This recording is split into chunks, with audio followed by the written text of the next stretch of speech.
RJ success point की online class में आपका हार्दिक स्वागत है।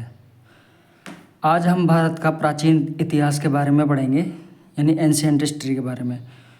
तो आइए हम राजस्थानी हिस्ट्री का पहला चैप्टर इंडियन हिस्ट्री का इंडियन हिस्ट्री का अपन पहला चैप्टर स्टार्ट करते हैं। और पहला टॉपिक आता है अपना सिंधु घाटी सभ्यता। अब सिंधु घाटी सभ्यता कब स्टार्ट हुई, कब से कब तक इसका शासनकाल है, कब से कब तक क्या क्या रहा है इसका, ये सारी चीज़ें देखने के लिए और सिंधु घाटी सभ्यता से हमें क्या क्या प्राप्त हुए, ये सारी चीज़ें हम इस चैप्टर के अंदर देखेंगे। ठीक है, तो आइए हम इस चैप्टर को स्टार्ट करते हैं।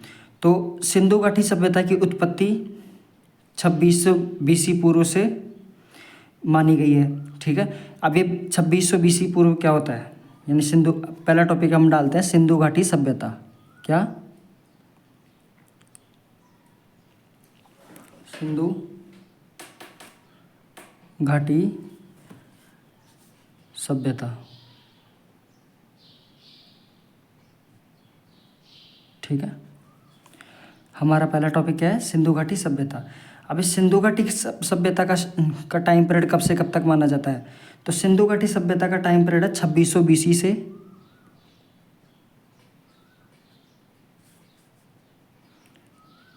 1900 BC पूर्व।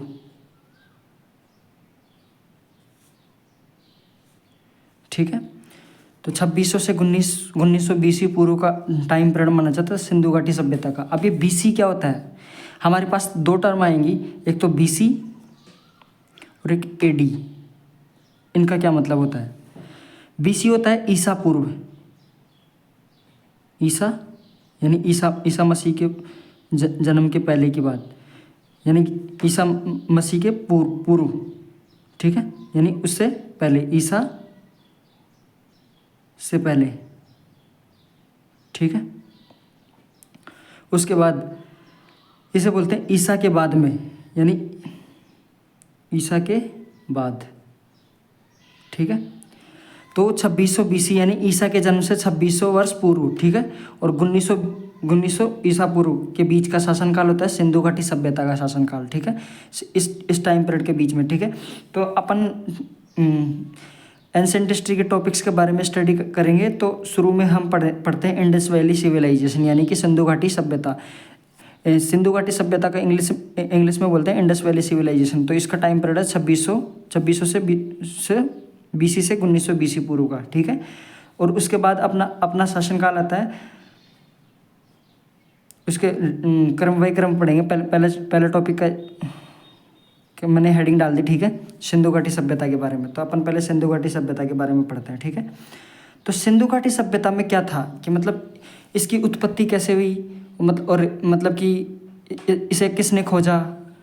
उत्पत्ति देखा जाए तो उत्पत्ति तो अपने पास कोई आइडिया नहीं है कि इसकी उत्पत्ति कब हुई, कब नहीं, किस तरीके से हुई, किसने की। तो इसकी उत्पत्ति है, उसके अंदर है ना, सबसे मेन चीज़ है कि इसकी उत्पत्ति किस तरीके से हुई, यानी कि मतलब इसको खोजा किसने भारत के अंदर। तो सबसे पहले हम बताते हैं कि यह मतलब पहली बात तो ये कौन सी सभ्यता है, सबसे पुरानी सभ्यताओं में से एक है सिंधु घाटी सभ्यता, विश्व की सबसे प्राचीनतम सभ्यता है। ठीक है, और अपने जो अरब है, यानी कि अरब साइड में कौन सी सभ्यता है, मेसोपोटामिया, ये भी सिंधु घाटी सभ्यता के काल की है। ठीक है, तो सर्वप्रथम 1826 में चार्ल्स मेसन ने सर्वप्रथम इस पर प्रकाश डाला, सिंधु घाटी सभ्यता पर। किस पर, सिंधु घाटी सभ्यता पर सबसे पहले प्रकाश किसने डाला, चार्ल्स मेसन ने। ठीक है, तो कब डाला था, 1826, यानी कि 1826 में। तो 1826 में सबसे पहले चार्ल्स मेसन ने इस सभ्यता पर प्रकाश डाला। किसने, चार्ल्स मेसन। ठीक है, इस सभ्यता पर प्रकाश डाला। ठीक है, तो चार्ल्स मेसन ने सर्वप्रथम इस सभ्यता पर प्रकाश डाला ना, ये टॉपिक हो गया। उसके बाद प्रकाश, ठीक है, प्रकाश डाला। ठीक है, और उसके बाद 1853 में अलेक्जेंडर कनिंघम नामक आदमी ने मतलब कि हड़प्पा का सर्वे किया था। किसका, हड़प्पा का सर्वे किया था। कब किया था, 1853 में। ठीक है, अब मैं पहले आपको ये बात बताता हूँ कि किस तरीके से क्या हुआ था।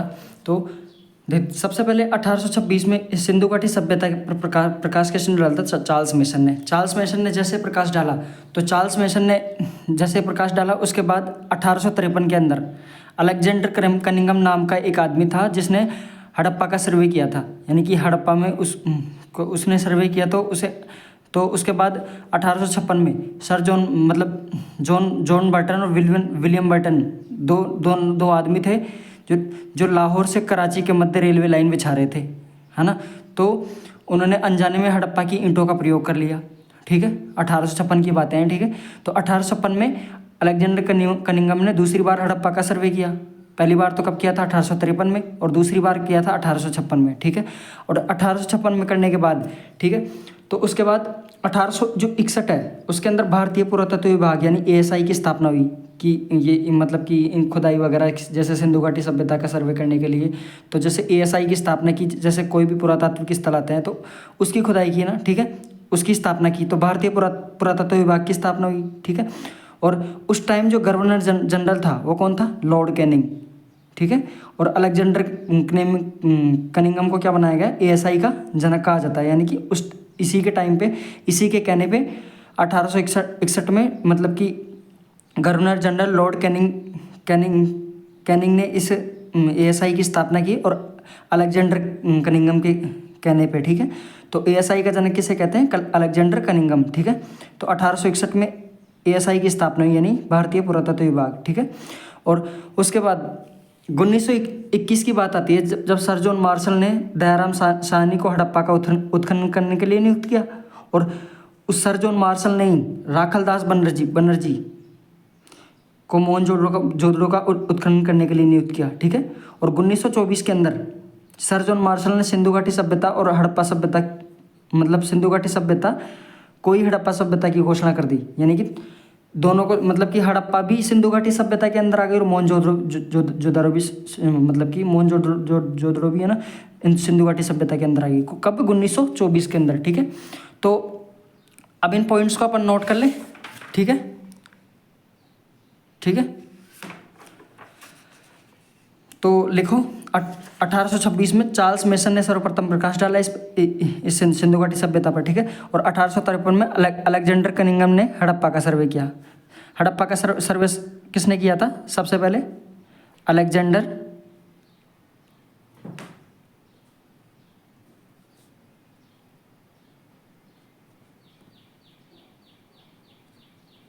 Alexander Cunningham. हड़प्पा, डायरेक्ट लिखता हूँ, हड़प्पा सर्वे, ठीक है। सबसे पहले हड़प्पा का सर्वे किसने किया था? अलेक्जेंडर कनिंघम, ठीक है। और उसके बाद 1853 में क्या हुआ? 1853 में तो अलेक्जेंडर कनिंघम ने सर्वे किया था, ठीक है। 1856 में दो आदमी कौन थे? जॉन बर्टन और विलियम बर्टन,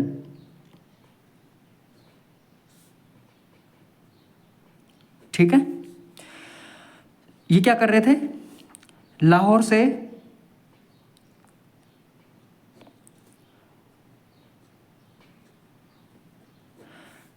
कराची के मध्य क्या बना रहे थे? रोड लाइन बिछा रहे थे, मध्य यानी रेलवे लाइन, नहीं सॉरी, रेलवे लाइन बिछा रहे थे, ठीक है। तो उस बीच उन्होंने किसका इस्तेमाल कर लिया? अनजाने में किसका इस्तेमाल कर लिया? हड़प्पा की ईंटों का।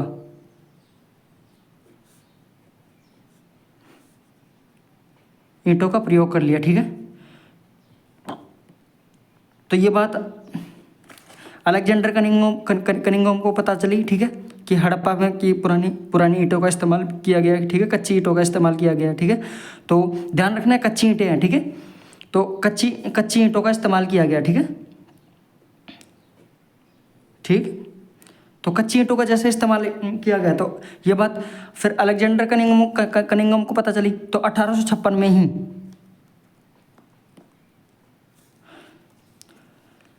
अलेक्जेंडर कनिंघम ने दूसरी बार हड़प्पा का सर्वे किया।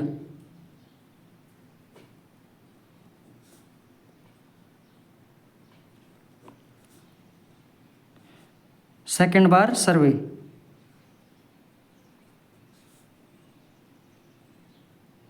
किसका? हड़प्पा का। ठीक है। उसके बाद इतना हुआ 1856 में दोबारा हड़प्पा का सर्वे किया। अब अलेक्जेंडर जो कनिंघम को इस बात का पता लग गया कि मतलब कि यहाँ पे मतलब पुरातात्विक स्थल है और यहाँ पे पहले से बहुत सभ्यताएं बसी हुई थी, तो हड़प्पा के अंदर उसे इस चीज़ का पता लगा। तो उसने जो उस टाइम का जो गवर्नर जनरल है लॉर्ड कैनिंग, तो ये 1861 की बातें हैं। ठीक है। तो उस टाइम का जो गवर्नर जनरल है, गवर्नर जनरल कौन था? Lord Canning. ठीक है।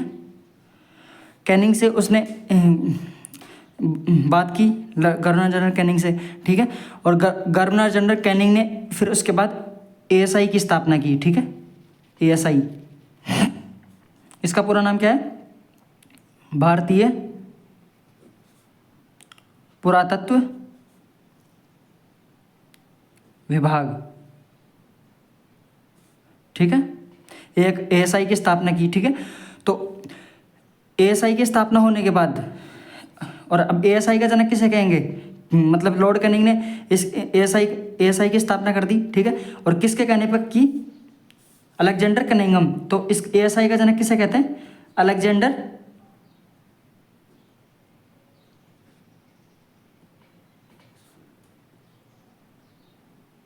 Alexander Cunningham. ठीक है। एएसआई का जनक। ठीक है। और एएसआई की स्थापना कब हुई? 1861 में। ठीक है। इतना हुआ अपना। उसके बाद आगे बढ़ते हैं। अब एएसआई की स्थापना होने के बाद 1921 में तो सर एक उस टाइम जो एएसआई का मतलब कि एएसआई का जो अध्यक्ष था कौन था? Sir John Marshall. ठीक है। Sir John Marshall.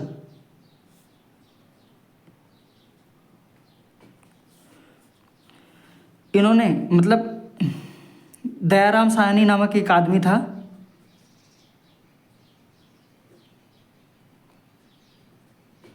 Dayaram Sahni को नियुक्त किया। किसके उत्खनन के लिए? हड़प्पा के उत्खनन के लिए। ठीक है। हड़प्पा उत्खनन। ठीक है।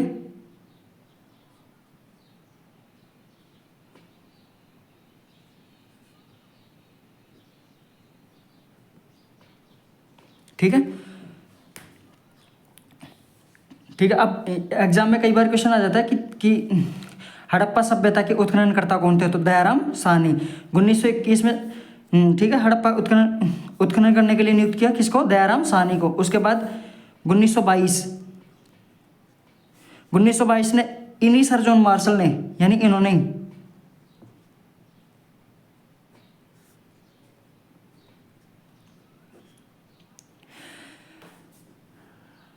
राखालदास बनर्जी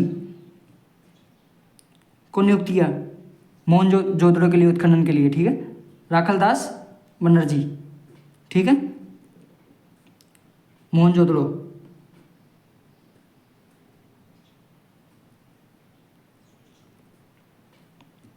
तो मोहनजोदड़ो का उत्खनन करता कौन है? राखालदास बनर्जी। ठीक है। इतना हुआ अपना। अब आगे अपन पढ़ते हैं। इतने सबके कॉन्सेप्ट क्लियर हुए?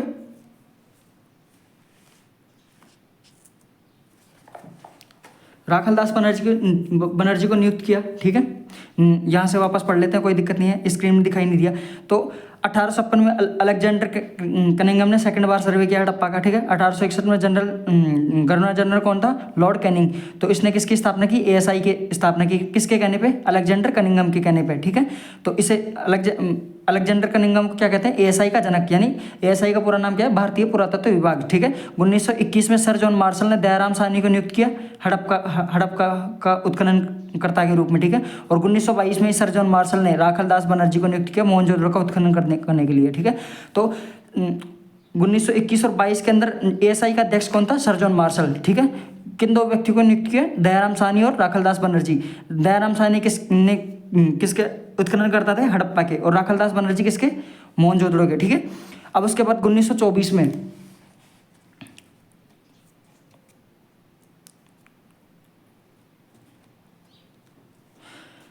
1924 में क्या हुआ, इन्हीं जो सर जॉन मार्शल ने, जो एएसआई के अध्यक्ष हैं,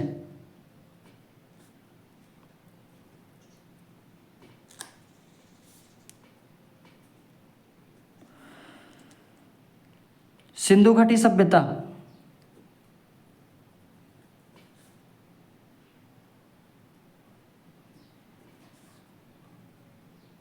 सिंधु घाटी सभ्यता में हड़प्पा सभ्यता, हड़प्पा और मोहनजोदड़ो को शामिल कर दिया, ठीक है।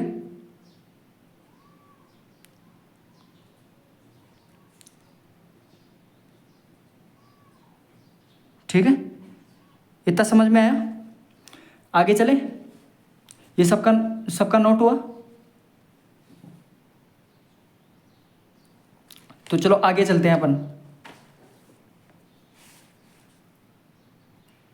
अब इतना अपन ने पढ़ लिया, ठीक है। अब एक इतिहासकार थे, कौन, एक इतिहासकार जिनका नाम है पिगट, ठीक है, जिन्होंने हड़प्पा व मोहनजोदड़ो को सिंधु घाटी सभ्यता की जुड़ों राजधानी कहा है। क्या कहा है,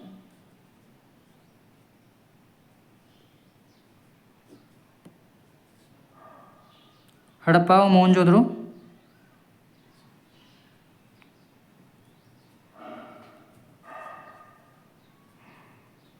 को सिंधु घाटी सभ्यता की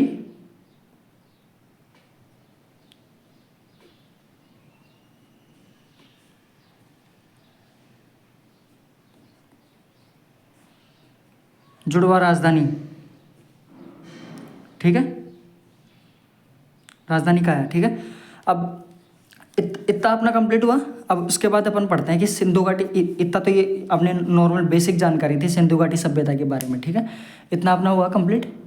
तो इतने फैक्ट थे अपने, तो ये नोट किया आपने। अब इन्हें नोट करने के बाद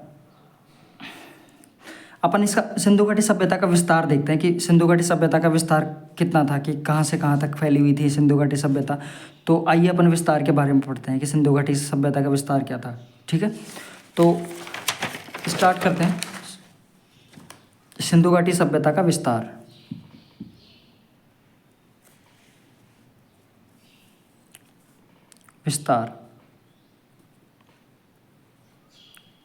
ठीक है। अब सिंधु घाटी सभ्यता का विस्तार कि कहाँ से कहाँ तक ये फैली थी, कितने मतलब कि कितनी बड़ी सभ्यता थी, और किससे मतलब किस तरीके से फैली हुई थी, कौन सी सभ्यता थी।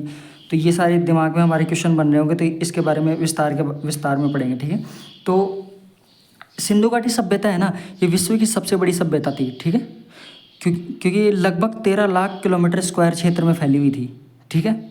और ये जैसे भारत, पाकिस्तान, अफगानिस्तान, इन 3 देशों के अंदर पूरी तरह से फैली हुई थी। और त्रिभुजाकार सभ्यता थी ये पूरी, कि त्रिभुजाकार कैसे, जैसे ये अपना भारत है, ठीक है, जैसे मैंने ये भारत बनाया, 1 मिनट रुको।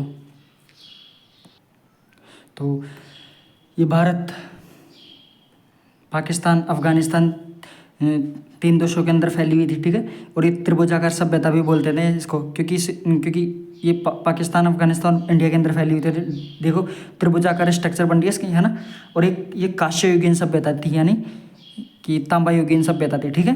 तो इनके पॉइंट्स के बारे में अपन लिख लेते हैं, ठीक है। तो ये विश्व की सबसे बड़ी लार्जेस्ट सभ्यता, वर्ल्ड लार्जेस्ट सिविलाइजेशन, विश्व की सबसे बड़ी सभ्यता थी, ठीक है, कौन सी? सिंधु घाटी सभ्यता। दूसरा पॉइंट अपन नोट करते हैं। तो लगभग कितने किलोमीटर में फैली हुई थी? एरिया 13 लाख किलोमीटर स्क्वायर, ठीक है। और 13 लाख किलोमीटर स्क्वायर में फैली थी। और कौन कौन से देश में फैली है? भारत, पाकिस्तान और अफगानिस्तान, ठीक है। भारत, पाकिस्तान और अफगानिस्तान में फैली थी, ठीक है। ये और एक ये, इसे क्या बोलते हैं? त्रिभुजाकार सभ्यता।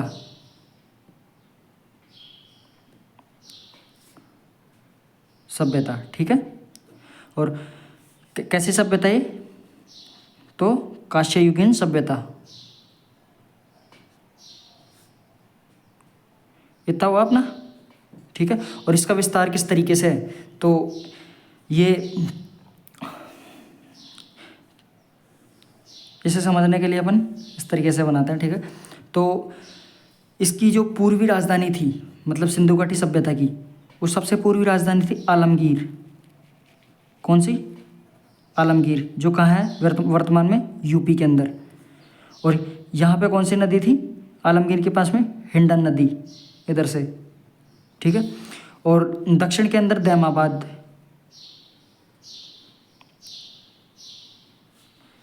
यानी कि महाराष्ट्र। और यहाँ कौन सी नदी थी? प्रवरा नदी, ठीक है। और इधर कौन सी नदी थी?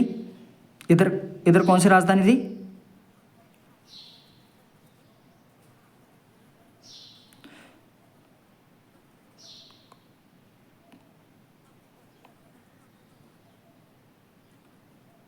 सुतकांगे डोर, ठीक है। ये वर्तमान में कहाँ है? बलूचिस्तान,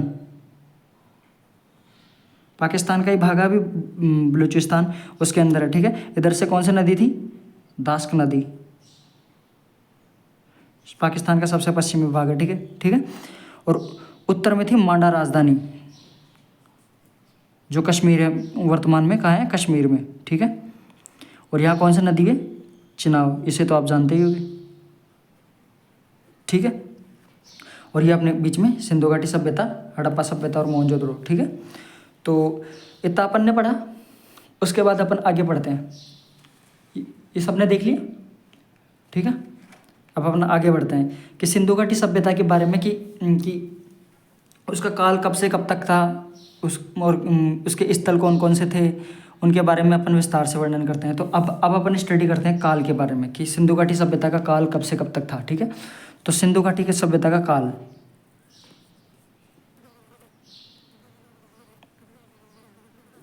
ठीक है। तो इसका समय का निर्धारण करने के लिए कार्बन 14 पद्धति का इस्तेमाल किया जाता था, ठीक है। यानी कि इसे बोलते थे कार्बन डेटिंग पद्धति, ठीक है। तो इसके अकॉर्डिंग कार्बन मतलब कि कार्बन 14 पद्धति के अकॉर्डिंग देखा जाए तो सिंधु घाटी सभ्यता का जो काल है 2600 से 1900 ईसा पूर्व का है, ठीक है। कब से कब तक का? 2600 से 1900 बीसी पूर्व का, यानी कि ईसा पूर्व का।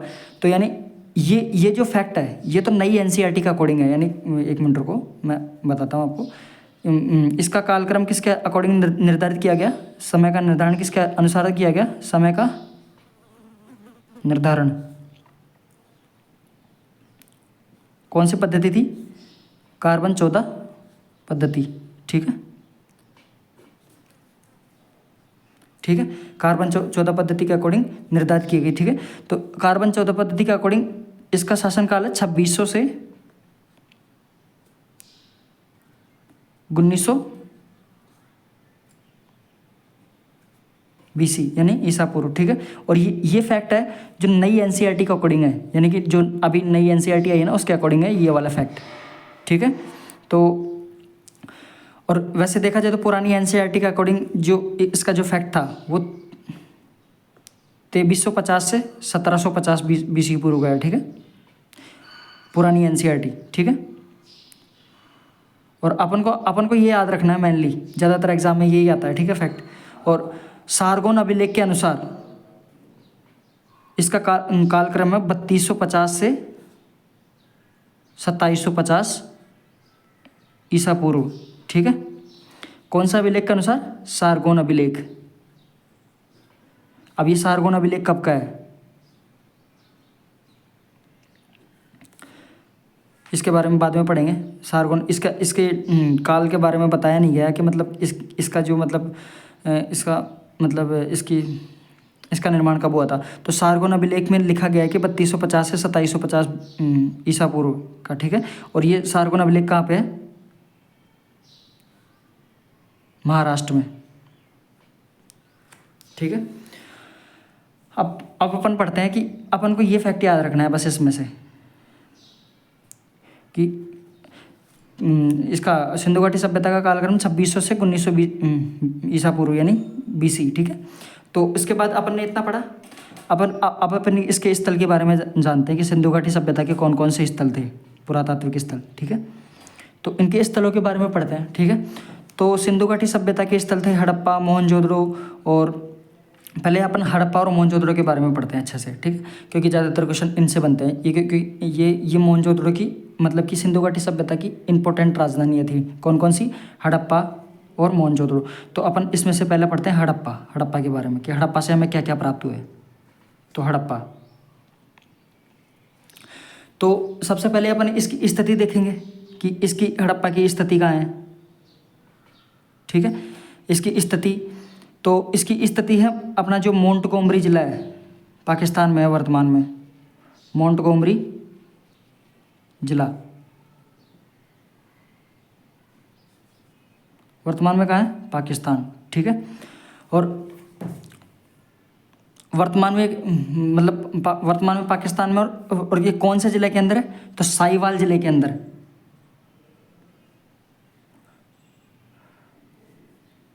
एक मिनट रुको, मोंटगोमरी जिले के अंदर स्थिति, ठीक है। तो इसे वर्तमान में जो मोंटगोमरी जिले को वर्तमान में नाम है इसका साहिवाल जिला, साहिवाल जिला, ठीक है। और कौन सी नदी के तट पे है हड़प्पा सभ्यता, तो हड़प्पा सभ्यता है रावी नदी के तट पर। नदी का कौन सी बहती है, कौन सी नदी के तट पर, रावी, ठीक है। रावी नदी के तट पर स्थित है कौन सी सभ्यता, हड़प्पा सभ्यता, ठीक है। और यहाँ से हमें क्या क्या, और इसका उत्खनन करता मैंने आपको बता दिया। आप बताइए, देखिए कमेंट बॉक्स में उत्खनन करता। तो इसका उत्खनन करता कौन था, दयाराम साहनी,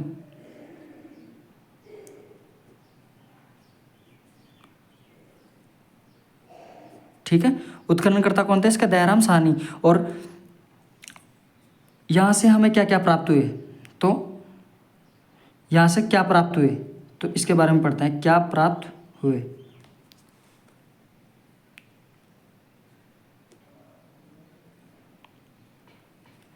तो यहाँ से हमें क्या क्या प्राप्त हुए, कौन कौन सी चीज़ें प्राप्त हुई, ठीक है। तो इनके बारे में पढ़ते हैं। तो हमें यहाँ से पहली चीज़ तो ये प्राप्त हुई कि R37 नाम का एक कब्रिस्तान था, वो प्राप्त हुआ, ठीक है, पहली चीज़ ये। और यहाँ से हमें विदेशी की कब्र मतलब कि कब्र प्राप्त हुई, यानी कि इस बात से हमें ये पता लगता है कि यहाँ पे कि विदेशी व्यापार भी होता था, ठीक है। तो विदेशी की कब्र, ठीक है। इतना अपन ने पढ़ा, इतने फैक्ट हुए अपने, आगे पढ़े, ठीक है। क्या क्या प्राप्त हुए, स्टार बना लो इस पॉइंट को, ठीक है। कई बार क्वेश्चन पूछ लिया जाता है कि विदेशी की कब्र कौन से स्थल से प्राप्त हुई, ठीक है। तो यहाँ से हमें R37 कब्रिस्तान और विदेशी की कब्र प्राप्त हुई, ठीक है। 2 फैक्ट हो गए अपने, ठीक है। अब तीसरा फैक्ट देखते हैं अपन,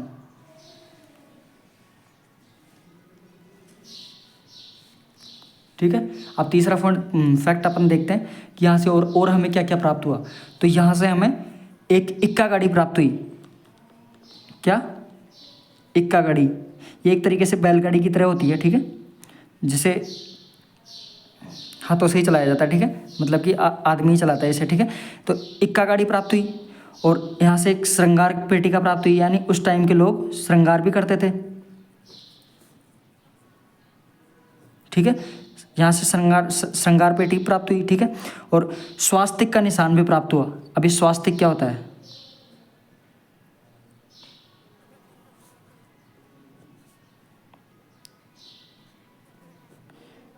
देखेंगे, पहले फैक्ट देख लेते हैं अपन। तो यहाँ से हमें स्वास्तिक का निशान प्राप्त हुआ, ठीक है। और मतलब जो कौन सी नदी के तट पर है? रावी नदी के तट पे, ठीक है। तो इस यहाँ मतलब रावी नदी के तट पे 12 अन्नागार मिले हैं जो 2 लाइनों में हैं। कितने? नदी के तट पर क्या मिला है? नदी के तट पर 12 अन्नागार क्या प्राप्त हुए?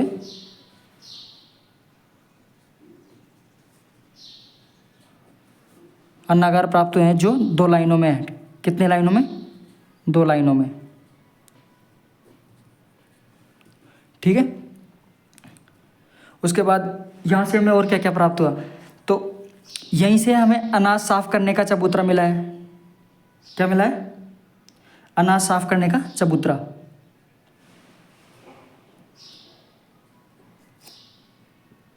एक मिनट।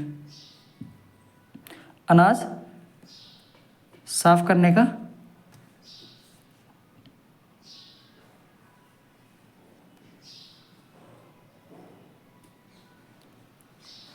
ठीक है, यहाँ से हमें ये प्राप्त हुआ, ठीक है।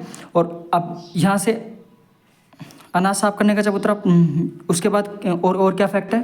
तो हड़प्पा से हमें और भी स्थल प्राप्त हुए हैं, ठीक है। तो एक मिनट रुको, थोड़े याद करने दो कौन सा छूटा। और यहाँ यहीं से हमें श्रमिक आवास भी मिलते हैं। क्या मिलते हैं?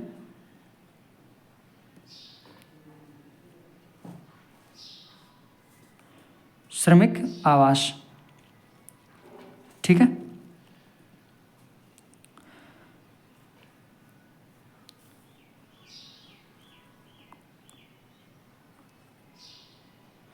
और यहाँ से हमें एक चीज़ और मिली है कि मतलब एक मनुष्य है,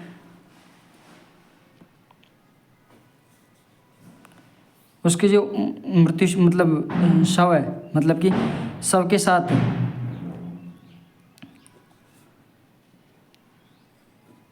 बकरे का अस्थि पंजर मिला है, ठीक है। अस्थि पंजर।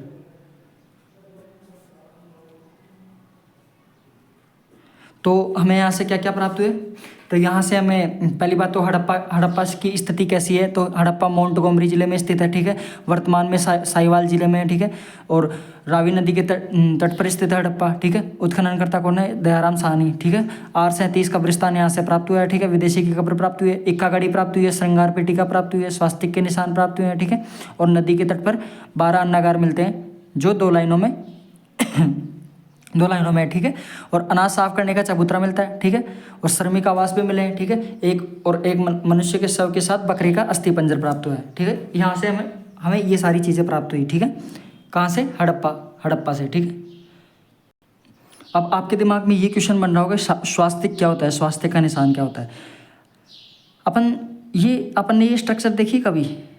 ये इसे हम सातिया भी बोल देते हैं। आपके देश क्षेत्र में पता नहीं क्या बोलते होंगे, तो हमारे क्षेत्र में इसे सातिया बोलते हैं, ठीक है। तो इसे बोलते हैं स्वास्तिक। तो यहाँ से इस स्वास्तिक को शुभ माना जाता है, तो स्वास्तिक के निशान भी मिलते हैं, ठीक है।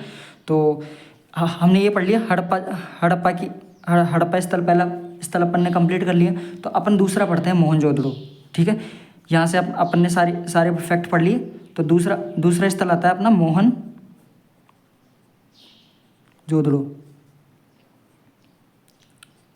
ठीक है। तो यहाँ से हमें क्या क्या प्राप्त हुआ है, ठीक है। अब अपन देखते हैं क्रम बाई क्रम, ठीक है। तो मोहनजोदड़ो के बारे में पढ़ते हैं अपन। तो इसकी सबसे पहले आती स्थिति कि मोहनजोदड़ो की स्थिति कहाँ है। तो मोहनजोदड़ो की स्थिति है लरकाना जिला, जो वर्तमान में कहाँ है? सिंध में, पाकिस्तान के सिंध राज्य में, ठीक है, ठीक है। और ये सिंधु नदी के तट पर स्थित है। मोहनजोदड़ो कौन सी नदी के किनारे स्थित है? सिंधु नदी के।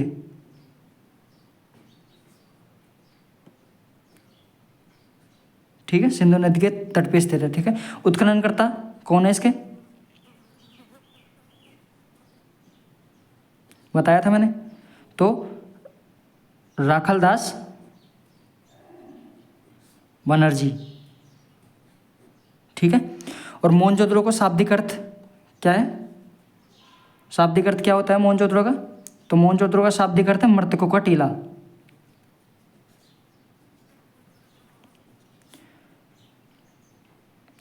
मृतकों का टीला, ठीक है। तो मोहनजोदड़ो का शाब्दिक अर्थ मृतकों का टीला है, ठीक है। और यहाँ की भाषा कौन सी है, यहाँ की भाषा है सिंधी, वर्तमान में यहाँ की भाषा सिंधी है, ठीक है। तो इतना अपन ने पढ़ा। अब अपन ये देखते हैं कि हमें यहाँ से क्या क्या प्राप्त हुआ, वापस लिखते हैं क्या प्राप्त। तो यहाँ से क्या प्राप्त हुआ हमें, तो अपन ने ये तो हड़प्पा के बारे में देख लिया कि हड़प्पा से हमें क्या क्या प्राप्त हुआ, ठीक है। अब अपन देखते हैं कि यहाँ से हमें हमें मोहनजोदड़ो से हमें क्या क्या प्राप्त हुआ। तो पहला फैक्ट आता है अपना, यहाँ से हमें मिले विशाल स्नानागार, ठीक है, नहाने के स्थल, कुंड यानी विशाल स्नानागार, ठीक है। और इसका आकार कैसा था विशाल स्नानागार का, तो इसका आकार कैसा था, तो 39x33 × 8 फीट, ठीक है। यानी कि 39 फीट तो ये लंबा था, 23 फीट चौड़ा था और 8 फीट गहरा था, ठीक है। और यानी कि खूब बड़ा कुंड था, यानी विशाल स्नानागार खूब बड़ा था मोहनजोदड़ो के टाइम पे, ठीक है। तो और इसके उसके मतलब स्नानागार के है ना, उत्तर और दक्षिण के अंदर सीढ़ियाँ बनी हुई है, ठीक है। उत्तर और दक्षिण में सीढ़ियाँ,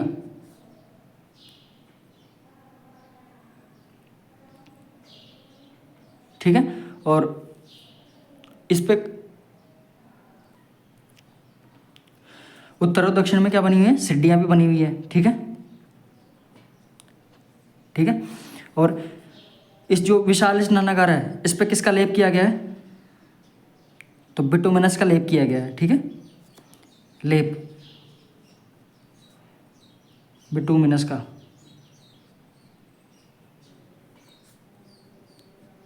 ठीक है। तो बिटुमिनस का लेप किया गया है, ठीक है। और इसके उत्तर दिशा में 6 वस्त्र बदलने के कक्ष मिले हैं, कितने,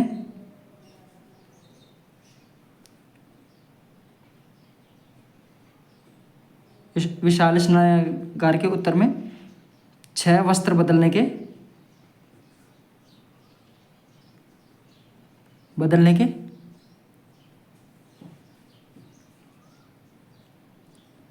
कक्ष, ठीक है। और यहाँ से एक स्तूप का साक्ष्य भी मिला है, इसको अलग से पॉइंट में नोट कर लेना, वैसे इसको कोई दिक्कत नहीं है, बाद में करवा दूंगा। बट इसमें जो मतलब पहले ये पॉइंट बताता हूँ क्या है कि मतलब यहाँ से एक स्तूप मिला है, ठीक है। तो वो है ना सिंधु घाटी सभ्यता के काल का नहीं है, ठीक है। तो आगे अपन पढ़ते हैं इसके बारे में कि यहाँ से हमें और क्या क्या प्राप्त। तो मैं आपको इसको स्ट्रक्चर के माध्यम से समझा देता हूँ थोड़ा सा, ठीक है, तो आपको सही लगेगा विशाल स्नानागार के बारे में। तो ये अपना विशाल स्नानागार है, ठीक है, ऐसे समझ लो अब जैसे,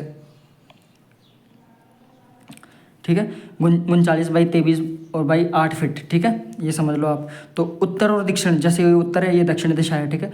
तो उत्तर में भी सीढ़ियाँ बनी हुई है, इधर सीढ़ियाँ समझ लो इन्हें, ठीक है। तो उत्तर में भी सीढ़ियाँ बनी हुई है, ठीक है, और दक्षिण में भी सीढ़ियाँ बनी हुई है, ठीक है। उत्तर दक्षिण में सीढ़ियाँ बनी हुई है, ठीक है। और इस पर किसका लेप है, बिटुमिनस का लेप है। और उत्तर दिशा में 6 वस्त्र बदलने के कक्ष मिले हैं, क्या मिले हैं, 6 कक्ष मिले हैं, वस्त्र बदलने के क्या मिले हैं, कक्ष, ठीक।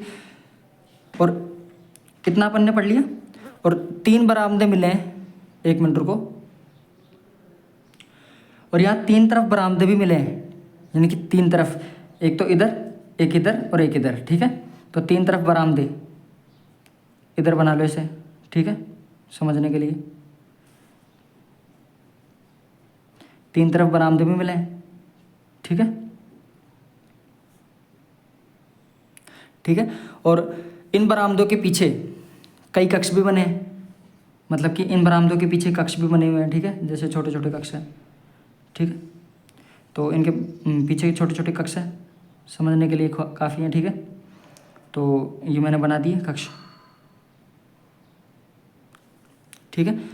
और अब मैंने पॉइंट बाय पॉइंट लिखते भी जाते हैं और समझते भी जाते हैं, ठीक है। तो 6 वस्त्र बदलने के कक्ष भी मिले हैं, ठीक है। और उसके बाद क्या मिला है, 3 बरामदे, 3 बरामदे, 3 तरफ बरामदे, यानी कि 3 तरफ बरामदे प्राप्त हुए हैं, ठीक है। इतने फैक्ट हुए। अब उसके बाद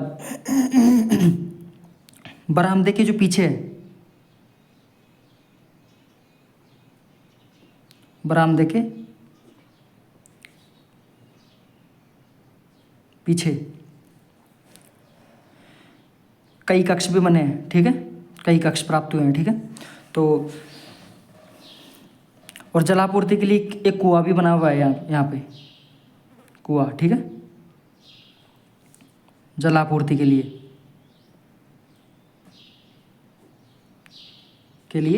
कुआं,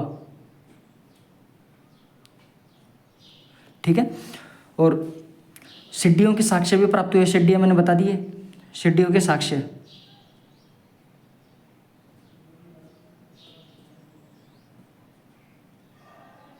सिड्डियों के साक्ष्य प्राप्त हुए हैं, ठीक है। और प्रथम जो तल है, मतलब अब एक बात बोलूँ कि यहाँ पे जो एक मंजिल से ज़्यादा इमारतें भी पाई गई हैं, ठीक है। तो जो प्रथम मंजिल, मतलब प्रथम तल है, जो प्रथम तल है अपने, तो 1 मिनट रुको, इतना अपना हो गया, ठीक है। तो मतलब जो ये अपने बरामदे और ये कमरे बने हुए हैं, तो इसके अंदर जो प्रथम तल था उसके ऊपर पुरोहित रहते होंगे शायद तक, ठीक है। और यहाँ संभवतः धार्मिक अनुष्ठानों का प्रयोग आयोजन भी किया होगा, ठीक है। और ठीक है, तो यहाँ पे किस किस का कौन कौन से फैक्ट हो रहे हैं, 1 मिनट रुको, इन फैक्टों को अपन अच्छे से कर लेते हैं, ठीक है। अब आगे अपन पढ़ते हैं। तो यहाँ से हमें और क्या क्या प्राप्त हुआ कि विशाल स्नानागार से, तो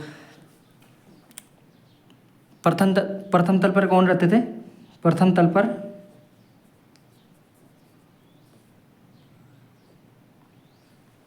संभवतः कौन रहे होंगे, पुरोहित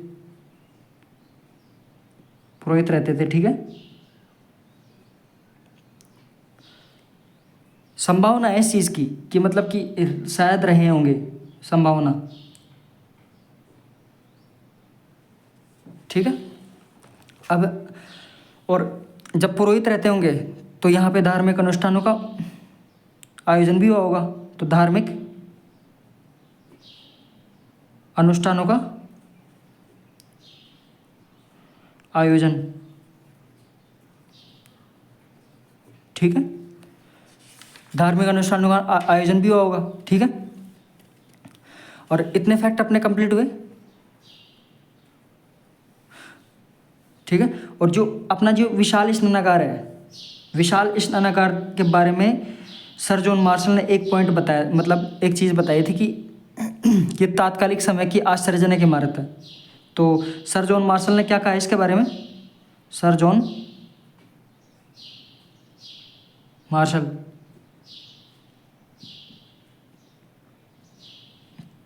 इसे क्या कहा, तो इसे बताया तात्कालिक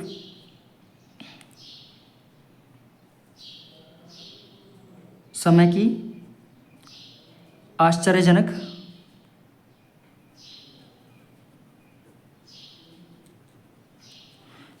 इमारत कहा है इसे, ठीक है, आश्चर्यजनक इमारत कहा, ठीक है। इतना हुआ अपना। तो इतना इतना विशाल स्नानागार के बारे में फैक्ट हुए, ठीक है। अब अपन को तीसरी चीज़ यहाँ से क्या क्या प्राप्त हुई, ठीक है, वो अपन देखते हैं। तो हमें यहाँ से तीसरी चीज़ें विशाल स्नानागार प्राप्त हुए। एक मिनट रुको, हमें यहाँ से क्या क्या प्राप्त हुए अपन देखते हैं वापस से। तो यहाँ से हमें क्या क्या प्राप्त हुए, एक मिनट ये देखिए आप। तो यहाँ से हमें विशाल स्नानागार में एक तो इसका आकार देखा 39x23x8 फीट, उत्तर और दक्षिण में सीढ़ियाँ बनी हुई है, ठीक है। और लेप कौन सा था, बिटुमिनस का लेप। और उत्तर दिशा के अंदर 6 वस्त्र बदलने के कक्ष मिले, ठीक है। 3 तरफ बरामदे मिले और बरामदों के पीछे कई कक्ष मिले हैं, ठीक है। जलापूर्ति के लिए एक कुआं भी प्राप्त हुआ है और सीढ़ियों के साक्ष्य प्राप्त हुए। प्रथम तल पर पुरोहित रहते थे।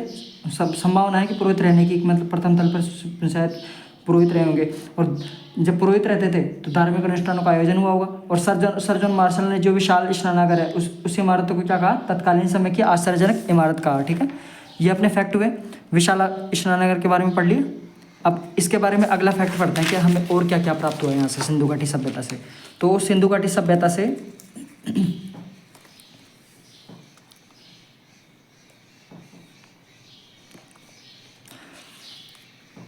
यहाँ से हमें महाविद्यालय के साक्ष्य भी प्राप्त हुए हैं, के साक्ष्य, ठीक है। और सूती कपड़े के साक्ष्य भी प्राप्त हुए हैं यहाँ से, सूती कपड़े के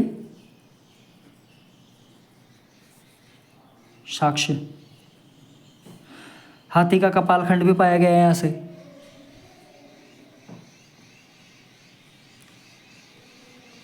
हाथी का कपाल खंड, यानी यहाँ पे हाथी रहे होंगे, ठीक है। उसके बाद यहाँ से नर्तकी की मूर्ति भी प्राप्त हुई है।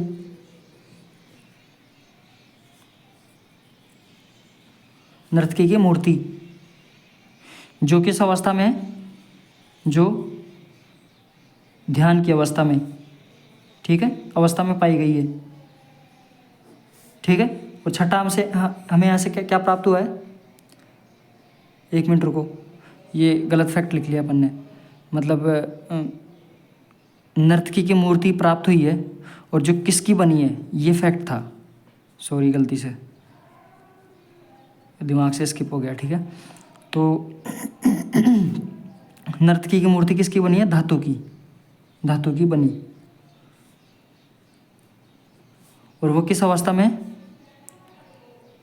नग्न अवस्था में, ठीक है। ठीक है। और जो धातु की जो नर्तकी है तो उसके एक हाथ में तो चूड़ियाँ पहन रखी हैं, एक हाथ में चूड़ियाँ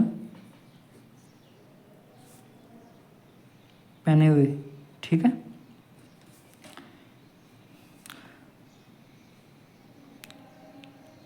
और यहाँ से पुरोहित राजा की मूर्ति भी प्राप्त हुई है।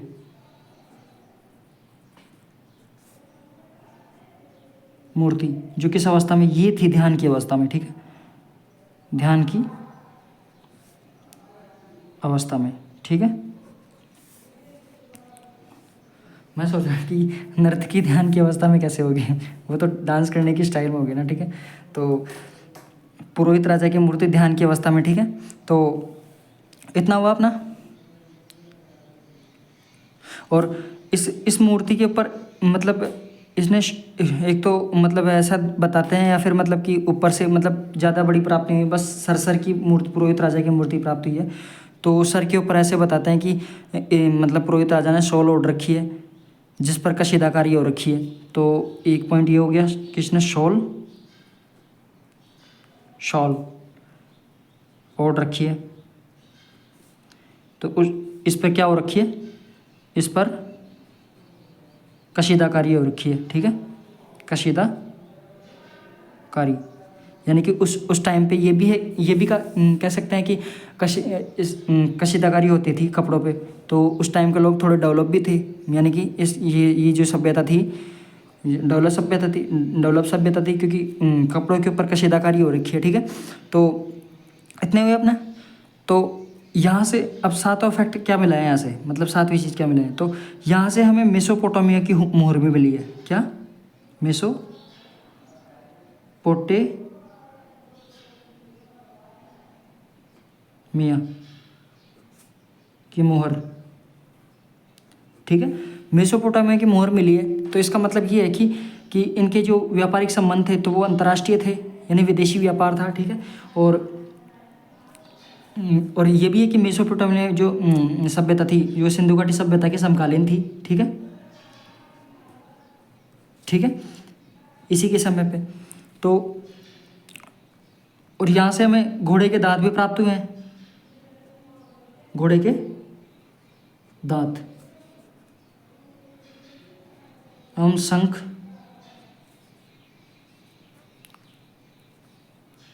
का पैमाना भी मिला है,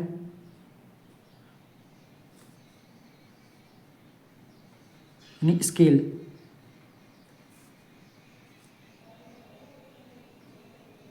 ठीक है। और यहाँ से हमें पशुपतिनाथ की मोहर भी मिली है। पशुपतिनाथ यानी उस टाइम के जो भगवान थे इनके, वो कौन थे? पशुपतिनाथ, ठीक है, पशुपतिनाथ की मोहर, ठीक है। और इसके हाथ में, मतलब इसके बाएं हाथ में, मतलब कि बाईं तरफ, यानी लेफ्ट साइड में, बाईं ओर तो इसके गैंडे और भैंसा, मतलब कि बाईं ओर, ठीक है। और दाईं ओर इसके दूसरी तरफ, सिक्के के दूसरी तरफ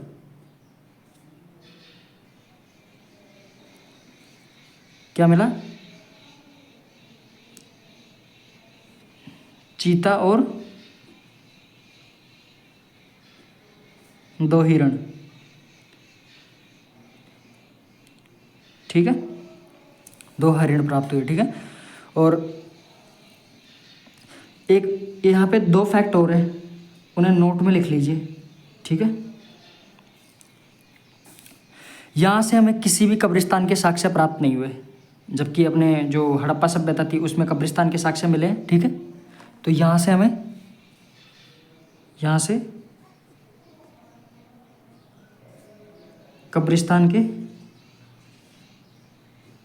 के साक्ष्य नहीं मिले, ठीक है। तो इसका मतलब ये है कि यहाँ लोगों का दाह संस्कार होता था, ठीक है। तो यहाँ क्या होता था? लोगों का दाह संस्कार, कब्र के साक्ष्य, कब्रिस्तान और कब्र के साक्ष्य नहीं मिले तो इसका मतलब दाह संस्कार ही होता होगा, ठीक है। तो दाह संस्कार होता था, ठीक है। अब ये फैक्ट एक कंप्लीट हुआ, और एक फैक्ट और, एक थी हम्बुराबी संहिता।